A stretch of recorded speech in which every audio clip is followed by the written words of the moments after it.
நீ செத்ததுக்கு கூட அழ முடியாத பாவி ஆயிட்டம்மா. இந்த வீட்டுல இருக்கிற எல்லாரும் நல்லா இருக்கணும் நீ நினைப்ப இல்ல, சித்தார்த் எப்போ நல்லா இருக்கணும் தானே நீ நினைப்ப. அதனாலதான் அவங்க எந்த விதத்திலையும் காயப்பட்டுற கூடாது, அவனுக்கு எதுவும் ஆயிடக்கூடாதுங்கிற பயத்துலதான்மா நீ இறந்து போன விஷயத்த அவங்க கிட்ட இருந்து மறைச்ச. ஆனா இனி அந்த விஷயத்த நான் எப்படி காப்பாத்த போறேன்னு தெரியலம்மா. அந்த உண்மை தெரிஞ்சதுன்னா சித்தார்த் கண்டிப்பா உயிரோட இருக்க மாட்டான். அதெல்லாம் யோசிச்சுதான் அந்த ராணியை கூட்டிட்டு வந்து உன்ன மாதிரியே நடிக்க வச்சேன். அது சம்பந்தமா வந்த எல்லா பிரச்சனையும் நான் எப்படியோ சமாளிச்சுட்டேன். ஆனா என் மனசுக்குள்ள நீ இல்லங்கிற வலி ரொம்ப அறுக்குதுமா. ஆனா ஒண்ணு சொல்றமா, நீ இல்லாம இந்த வீடு வீடாவே இல்லம்மா. இத மத்தவங்க உணர்றாங்களோ இல்லையோ தெரியல, ஆனா நான் நல்லாவே உணர்றேம்மா. உன் ஒருத்தியாலதான் எல்லாத்தையும் வழி நடத்த முடியும், காப்பாத்த முடியும்னு நினைச்சுதான் இந்த பிசினஸ், வீட்டு பொறுப்பு எல்லாத்தையும் உங்ககிட்ட ஒப்படைக்க நினைச்சேன். ஆனா இப்படி பாதியிலேயே விட்டுட்டு போயிட்டியம்மா. நான் என்னமா பண்றது? சரி, இப்ப அதெல்லாம் போச்சு. இதுவரைக்கும் எனக்கு மட்டுமே தெரிஞ்ச அந்த உண்மை இப்ப வீட்டுல எல்லாருக்கும் தெரிஞ்சிடும்மா. கண்டிப்பா DNA ரிப்போர்ட் நமக்கு சாதகமா வராது. நான் ஒருத்த மட்டுமே எல்லார்கிட்டையும் சகஜமா பேசி நடிச்சு நீ உயிரோட இல்லைங்கிற உண்மையை தெரியாம காப்பாத்திட்டு இருந்தம்மா. ஆனா இனி அது முடியாதுன்னு தெரிஞ்சு போச்சுமா, தெரிஞ்சு போச்சுமா. என்ன மன்னிச்சிடுமா. நீ ஆசைப்பட்டது எதுவுமே நடக்காதுமா. இந்த கிழவனால என்ன பண்ண முடியுமோ பண்ணிட்ட.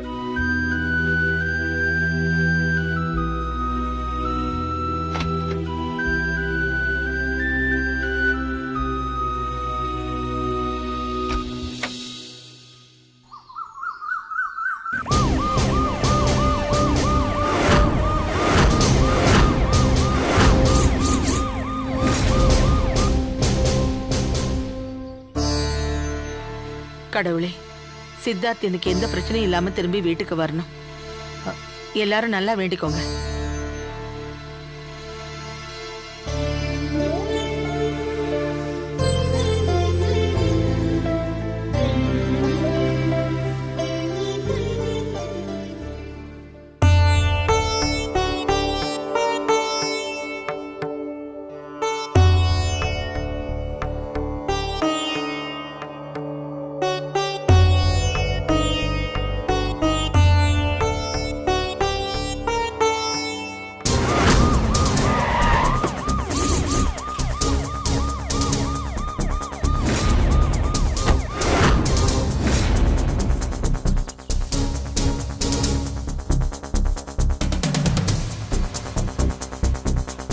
நீங்க ப்ரமோஷன் ஆன பிறகு டீல் பண்ற ஃபர்ஸ்ட் கேஸ் இது.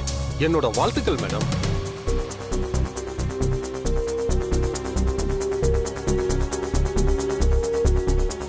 என்ன சார் இது? என்னப்பா நீங்க சொன்னதுக்கு அவங்க எதுவுமே பதிலே சொல்லாம சிரிச்சுக்கிட்டே போறாங்க. அவங்க சிரிச்சதே பெருசியா? ரொம்ப ஸ்ட்ரிக்டான ஆபீசர், பயங்கர அடமன் டைப். ஒரு கேஸ கையில் எடுத்துட்டா அதை முடிக்காம விடவே மாட்டாங்க. எஸ்ஐயா இருக்கும்போதே அவ்வளவு போராட்ட குணம். இப்போ இன்ஸ்பெக்டரா வேற ஆயிட்டாங்க. இந்த கேஸ்ல ஜெயிக்காம கண்டிப்பா வர மாட்டாங்க. கான்ஸ்டபிள்ஸ் மேடம், அங்க என்ன பேச்சு? தோக வரேன் மேடம்.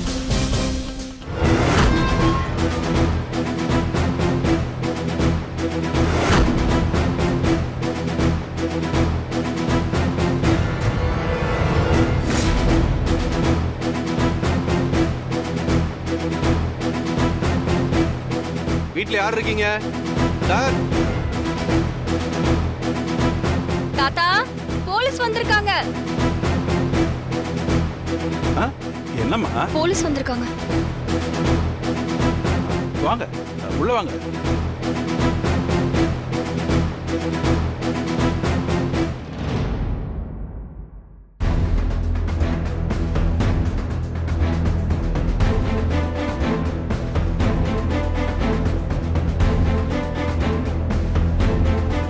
மிஸ்டர் சித்தார்த், நீங்க தானே?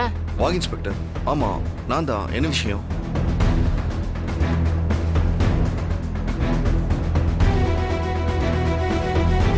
செத்து போன பொம்மையோட கேஸ்ல அந்த டிஎன்ஏ ரிப்போர்ட்டை வச்சு இன்னைக்கு கோர்ட்ல தீர்ப்பு சொல்ல போறாங்க.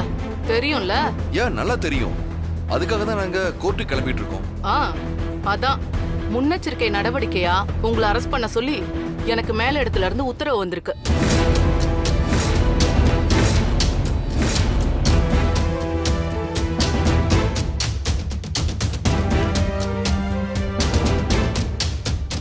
என்ன இன்ஸ்பெக்டர், என்ன இதெல்லாம்? எதுக்கு பதறீங்க? இல்ல இன்ஸ்பெக்டர், நாங்க கோர்ட்டுக்கு தான் கிளம்பி வந்துகிட்டு இருக்கோம். நாங்கெல்லாம் சட்டத்தை மதிக்கிறவங்க. அந்த மாதிரிலாம் எதுவும் பண்ண மாட்டோம். சொன்னா கேளுங்க சார். சென்சிட்டிவான கேஸ்ல இப்படி முன்னெச்சரிக்கை நடவடிக்கை எடுக்கிறதெல்லாம் ரெகுலர் ஆக்டிவிட்டிஸ் தான். இவரை அரெஸ்ட் பண்ணி எங்க கண்ட்ரோல்ல வச்சுதான் சார் ஆகணும். இன்னும் தீர்ப்பே வராத கேஸ்ல எதுக்கு இப்படி பண்றீங்க? நிச்சயமா எங்க சித்தார்த் எந்த குத்தமும் பண்ணாதவன் தான் அங்க தீர்ப்பு வரும். எங்களுக்கு நம்பிக்கை இருக்குமா? இங்க பாருங்க மேடம், ஒரு விஷயம் நல்லா புரிஞ்சுக்கோங்க. ஒருவேளை வர தீர்ப்பு நெகட்டிவா இருக்கும்னு தெரிஞ்சு கோர்ட்டுக்கு வர வழியில இவர் எங்கேயாவது எஸ்கேப் ஆயிட்டா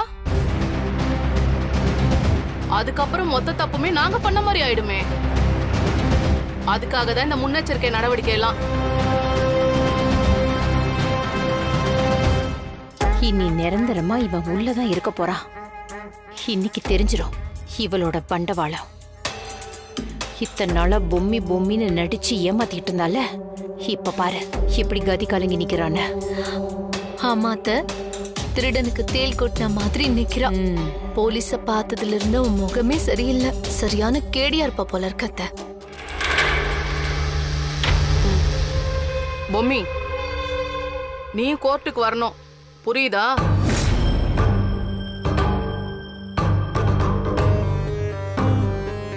ஏமா, நீயா வாயை திறந்து எங்க வீட்டு பொண்ண பொம்மின்னு கூப்பிடுற? செத்து போனது பொம்மி இல்லம்மா, வேற யாரோ ஒரு பொண்ணு. எங்க பொம்மி உயிரோட வந்துட்டான்னு நாங்க எல்லாருமே சந்தோஷத்துல இருக்கோம். பொம்மி வந்துட்டான்னு நாங்களே நம்பி சொன்னதுக்கு அப்புறமும் ஏமா இப்படி எல்லாம் பண்ற? பாட்டி பயப்படாதீங்க. இவங்க என்ன கூட்டிட்டு போனாலும் கொஞ்ச நேரத்துல கோர்ட்ல ரிப்போர்ட் வந்ததும் உண்மை என்னன்னு தெரிஞ்சிட போகுது. அதுக்கப்புறம் நான் வீட்டுக்கு தானே வரப்போறேன். நீங்க எதுக்காக கவலைப்படுறீங்க? நீ என்னமோ சொல்ற. வீட்டுக்குள்ள போலீஸ் வர்றதும் உன்னை இப்படி அரெஸ்ட் பண்ணி கூட்டிட்டு போறதும் சாதாரண விஷயமா? மனசுக்கு எவ்வளவு கஷ்டமா இருக்கு தெரியுமா? என்னங்க எதுவுமே பேசாம இப்படி மனசு உடைஞ்சு நிக்கிறீங்களே? நம்ம பொம்மி யாருன்னு நமக்கு தெரியாதா? யாருக்காவது போன் பண்ணுங்களேன். நீ கொஞ்சம் பொறுமையா ராஜல, நான் பேசுறேன். சித்தார்த், வாங்க போலாம். பாட்டி வரேன். பூமி, இது ஃபார்மாலிட்டி தான், பயப்படாத, சரியா?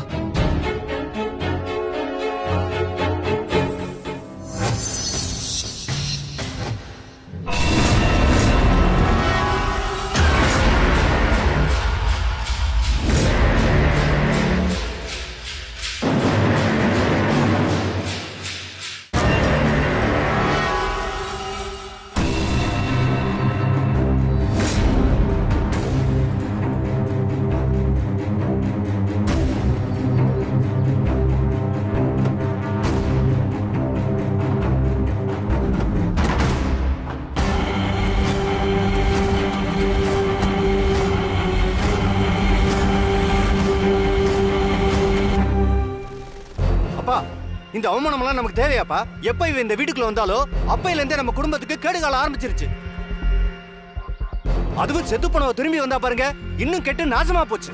ஏண்டா நாங்களே மனசு நொந்து போய் நிக்கிறோம்டா. ஏண்டா நீ வேற போடா.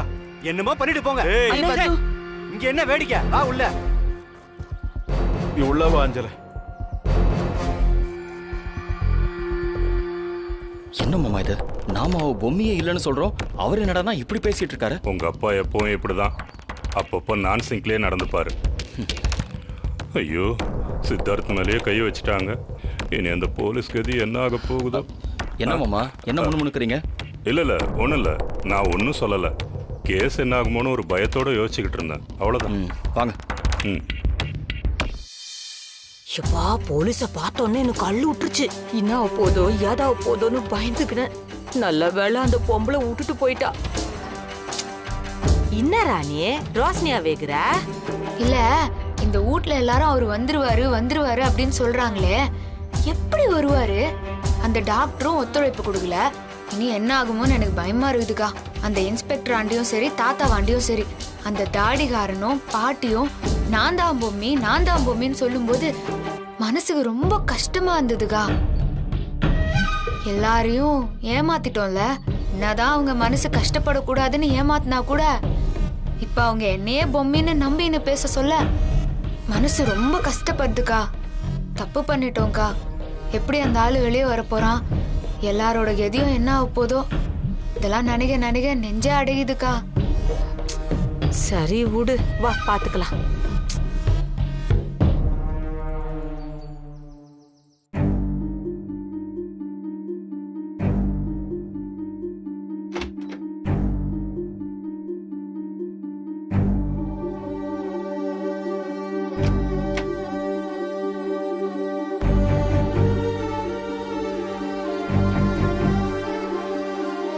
உன் கண்ணில் இருக்கிற பயம் எனக்கு புரியுதுமா. எங்க கோர்ட்டுக்கு வந்தா உன்னை அரெஸ்ட் பண்ணிடுவாங்களோன்னு தானே பயப்படுற. உன்னை அப்படி ஒரு நிலைமைக்கு தள்ளிவிட மாட்டேம்மா. நீ எனக்கு உதவி செய்ய வந்த, அது உனக்கு உபத்திரவமா மாறுறதுக்கு நான் விட மாட்டேம்மா. ராணி, நீ கோர்ட்டுக்கு வர வேண்டாம். இதோட நீ கிளம்பிக்க. யோ பெருசு, என்னையா பேசுற? எப்ப இந்த டாக்டர் ஒத்துழைக்க மறுத்துட்டாரோ இனி யாராலும் இதை தடுக்க முடியாது. போச்சு, எல்லாம் முடிஞ்சு போச்சு. சரி, நடக்கிறது நடக்கட்டும்.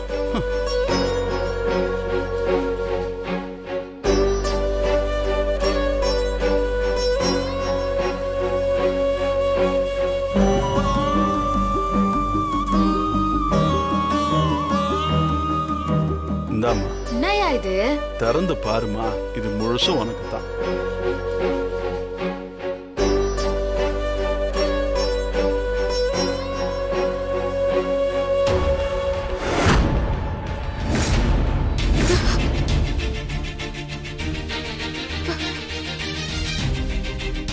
யோ பெருசு, என்னத்துக்கு இவ்ளோ பணம்? இது நீ எனக்கு செஞ்ச உதவிக்கு நன்றி கடனான்னு கூட சொல்ல முடியாதுமா. ஏன்னா அதுக்கு எவ்வளவு கொடுத்தாலும் பத்தாது. வேற யாரா இருந்தாலும் இவ்வளவு பெரிய உதவியை செஞ்சிருக்கவே மாட்டாங்க. உனக்கு நல்ல மனசு, அதனால தான் இதை செய்ய முடிஞ்சது. அப்படி இருக்கும்போது நீ கோர்ட்டுக்கு வந்து உன்னை அரெஸ்ட் பண்ணி ஜெயில போட்டா அதை என்னால தாங்கிக்க முடியாதுமா. நீ செஞ்ச வரைக்கும் ரொம்ப ரொம்ப நன்றி. நீ என் பேத்தி மாதிரிதாம்மா. நீ வேற பொம்மி வேறன்னு எனக்கு தோணலம்மா. இது நீ செஞ்சதுக்காக இல்ல, என் பேத்தி நல்லபடியா வாழ்க்கையில செட்டில் ஆகணுங்கிறதுக்காக கொடுக்கறேன். இதை வச்சு நீ ஒரு நல்ல வாழ்க்கை அமைச்சுக்கோமா. கல்யாணம் பண்ணிக்க. இனிமே எந்த தப்பான காரியத்திலையும் ஈடுபடாதம்மா. யோ அதெல்லாம் இல்லையா பெருசு. நீ எதுவும் சொல்ல வேண்டாம். நான் கோர்ட்டுக்கு கிளம்புறேன், டைம் ஆச்சு. சித்தார்த் வெயிட் பண்ணிட்டு இருப்பாம்மா. கிளம்புறேன். இதை பத்திரமா வச்சுக்க, நல்லபடியா செலவு பண்ணிக்க.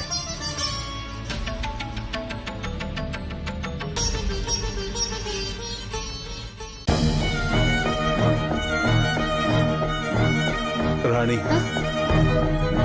நீ என்னை விட வயசுல சின்னவதான், ஆனா நீ செஞ்சது ரொம்ப பெரிய உதவிமா. யோ என்னயா நீ? நான் கிளம்புறேன்.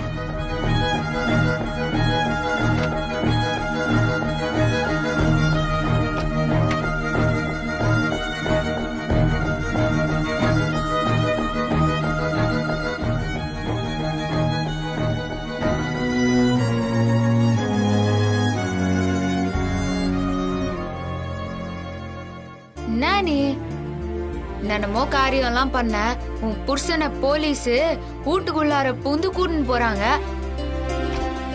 அத்த போய் தடுக்காம விட்டியே, இப்போ எப்படி அவரை காப்பாத்துறதுன்னு எனக்கு ஒண்ணுமே புரியல.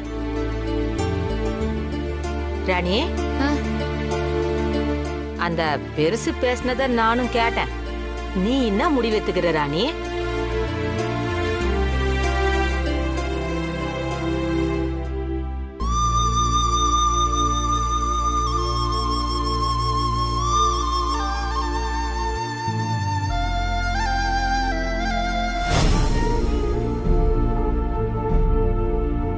அக்கா பாத்தியாக்கா, இந்த பெருசு இவ்ளோ துட்டு கொடுக்கும்னு நான் நினைக்கவே இல்ல. நம்ம வாழ்க்கையில இவ்ளோ துட்ட பாத்துக்கிறோமா? பாருக்கா, நல்லா பாரு.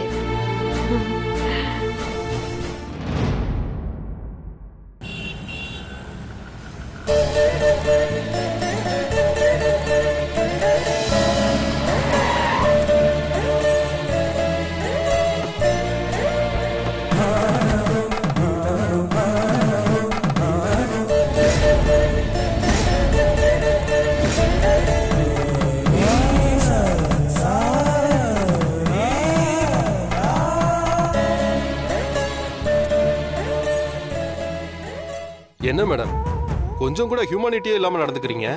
இவர் என்ன அடிக்கடி கொலையும் பண்றவரா? ஹேண்ட் கப் போட்டு கூட்டிட்டு வரீங்க. கொஞ்சம் பாருங்க, அவங்க குடும்பம் சமுதாயத்துல எவ்வளவு அந்தஸ்தோட வாழ்றாங்க. இப்படி ஹேண்ட் கப் போட்டு அசிங்கப்படுத்திட்டீங்களே. சார் இருங்க சார் இருங்க, எங்க பிரச்சனை எங்களுக்கு, அத கழட்டி விடுங்க.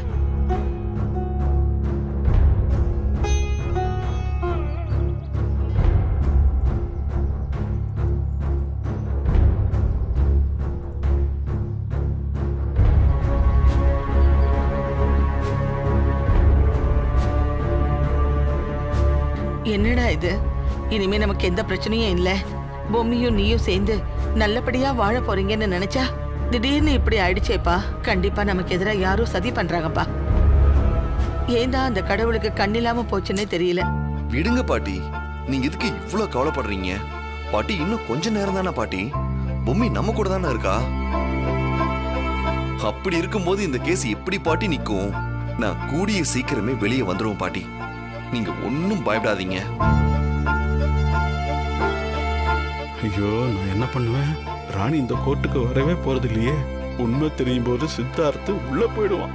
அதை விட முக்கியம், உண்மை தெரிஞ்சதுக்கு அப்புறம் உயிரோட இருப்பானே தெரியலையே. அஞ்சலியும் சித்தார்த்தையும் எப்படி சமாதானப்படுத்துறது? அத்தை, நான் சொல்றேன்னு நீங்க கோச்சிக்க வேண்டாம். போலீஸ் இந்த ஃபார்மாலிட்டிஸ தேவையில்லாம பண்ண மாட்டாங்க. அவங்களுக்கு ரிப்போர்ட் வேற மாதிரி வந்திருக்கோ என்னவோ. அத நினைச்சாதான் எனக்கு ரொம்ப பயமா இருக்கத்த. என்ன பேசிட்டு இருக்க சாவித்ரி? உனக்கு என்ன பைத்தியமா பிடிச்சிருக்கு? அப்படி மட்டும் ஏதாவது நடந்தா நம்ம வீடு வீடா இருக்காது, சுடுகாடா மாறிடும், தெரியும்ல? எந்த நேரத்துல என்ன பேசணுங்கிறது சில பேருக்கு தெரியல பாட்டி. அட விடுங்க பாட்டி, நீங்க மத்தவங்க சொல்றதுக்கெல்லாம் டென்ஷன் ஆகாதீங்க. அவங்க மனசுல ஏதோ தப்பா இருக்கிறதுனாலதான் இப்படி எல்லாம் பேசுறாங்க.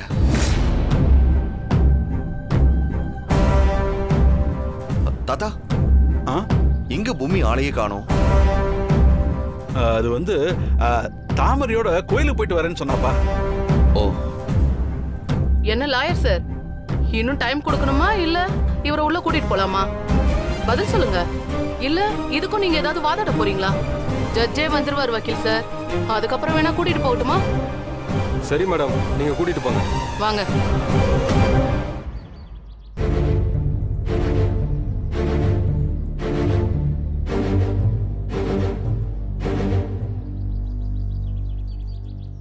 கிழவி என்ன பேச்சு பேசுது பாத்தியா? சித்தார்த்தம் என்ன கேவலமா பேசுறான். இவன் இன்னைக்கு ஜெயிலுக்கு போயே தீரணும். அது தெரியாம இதுங்கெல்லாம் ஆட்டம் போட்டுக்கிட்டு இருக்குங்க. நாம ஒண்ணு நினைக்கிறோம், அது நடக்கவா செய்யுது. ஜட்ஜு தீர்ப்பு சொல்ற வரைக்கும் எதையும் உறுதியா சொல்ல முடியாது. என்ன மாமா, எங்க கூட இருந்துட்டு எங்களுக்கு சப்போர்ட் பண்ணுவீங்கன்னு பார்த்தா அவங்களுக்கு சப்போர்ட் பண்ணி பேசிட்டு இருக்கீங்க. அட போங்க மாமா. ஐயோ, மைண்ட் வாய்ஸ் நினைச்சு சத்தமா பேசிட்டேனா? இவங்க எல்லாம் இப்படி பேசிக்கிட்டு இருக்காங்களே, நாம ஏதாவது முட்டுக்கட்டை போட போக அவ அந்த கட்டையாலே அடி வாங்கி பார்த்தாதான் இவங்களுக்கு எல்லாம் தெரியும். மேடம் ஒரு நிமிஷம் மேடம். சொல்லுங்க. சித்தார்த்திட்ட ஒரு கையெழுத்து வாங்கிக்கிறேன் மேடம். வாங்கிக்கோங்க.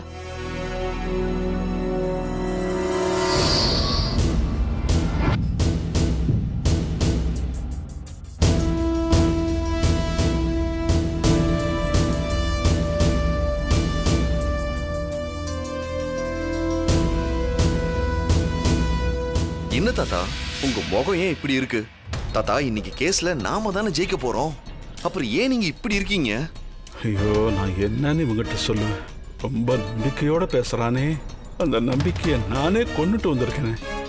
தாத்தா, இன்னும் பொம்மி வரல? வந்துட்டு இருக்காப்பா, இப்ப வந்துடுவா. தாத்தா, பொம்மி தான் தாத்தா எல்லாமே. அவ வந்ததும் தீர்ப்பும் வந்துடும், ரிப்போர்ட்டும் பாசிட்டிவா தான் வரும். ஒரு வேளை அவ இன்னும் வரலன்னு டென்ஷனா இருக்கீங்களா? ஓ, இன்னும் அந்த பொம்மியே வரலையா? அவ்வளவுதான், இன்னைக்கு இந்த கேஸ்ல நீங்க ஜெயிச்ச மாதிரிதான்.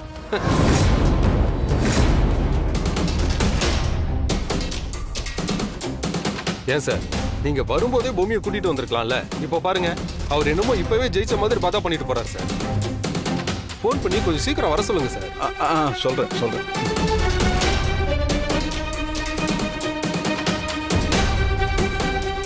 என்னங்க ஆச்சு? பொம்மி இன்னும் வரலையான்னு லாயர் கேட்டாரு. அதான், வேற ஒண்ணும் இல்லம்மா. அம்மா தர்ஷினி, பாட்டி போன் பண்ணி பாரு அன்னைக்கு. சரிங்க பாட்டி.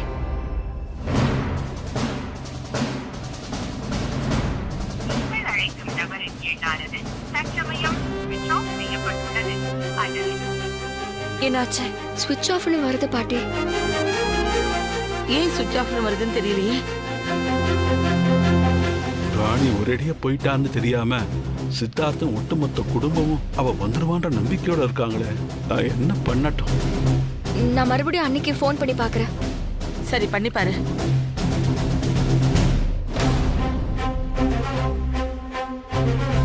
பாத்தியா தம்பண்ணா, எனக்கு தெரிஞ்சு இவ ஆள் மாறாட்டத்துல வந்த கேடிதான். அதனாலதான் கோர்ட்டு கேஸ்னு வந்ததும் பயந்து நைஸா எஸ்கேப் ஆயிட்டா. அவ இனி திரும்பி வரவே மாட்டா. கோர்ட்ல இந்த மொத்த குடும்பமும் தலை குனிஞ்சு நிக்க போறாங்க. சித்தார்த்து உள்ள போக போறான். இதுதான் நடக்க போகுது.